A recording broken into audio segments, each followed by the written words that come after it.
My dear friends, today we celebrate the triumphant entry of Jesus to Jerusalem.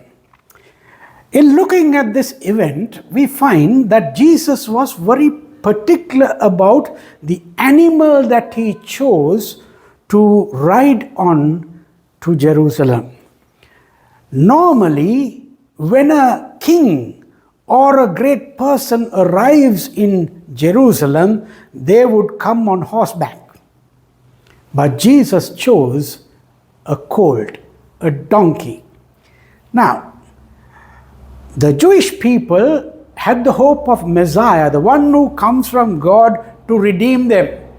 And their expectation was that he would be a great warrior who will come and fight against the enemies of the Israelites and very specially drive out the Romans and take over the kingdom and rule here on earth.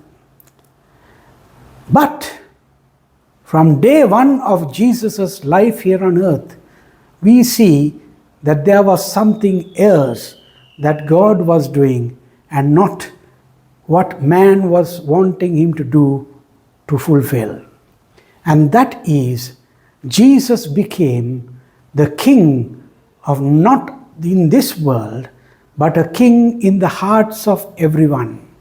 He was the king that brings God's rule and God's kingdom into man's life. And for that, there was no necessity to have a huge army. There was no necessity for Jesus to come on a horse.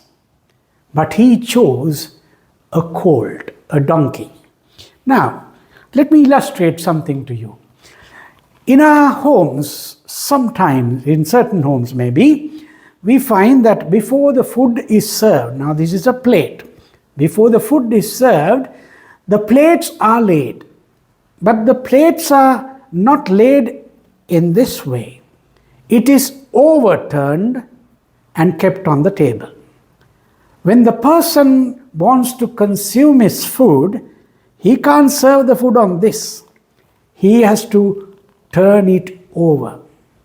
What is overturned has to be turned over. My friends, when God created the human being through sin and the temptation that came from Satan, what was actually in its right position was completely overturned. And thereafter, every human being has been bound to perform, to live, and to work in this overturned position.